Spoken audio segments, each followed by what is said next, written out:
অত্যন্ত লজ্জাজনক যে স্বয়ং মুখ্যমন্ত্রী মমতা বন্দ্যোপাধ্যায় যখন সড়ক রোডে বনগাঁ থেকে শহর কলকাতায় ফিরছিলেন, সেই সময় বারাসাতে সাধারণ মানুষ রাস্তা ভিড় করে, রাস্তা অবরোধ করে দাঁড়িয়ে আছে, প্রতিবাদ করছে। তারা মুখ্যমন্ত্রী মমতা বন্দ্যোপাধ্যায়কে জানাতে চায় যে বারাসাত মেডিকেল কলেজ অ্যান্ড হসপিটালের মর্গ থেকে চোখ চুরি হয়ে গেছে।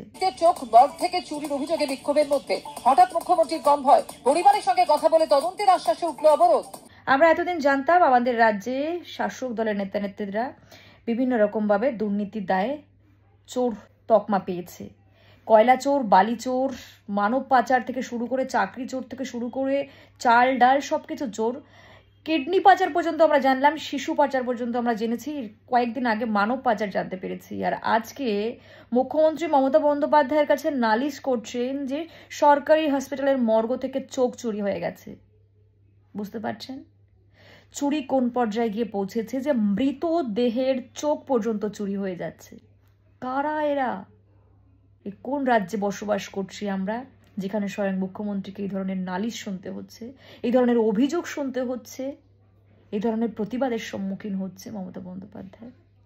ছি ছি ছি, কোন দিকে এগোচ্ছে আমাদের রাজ্যটা?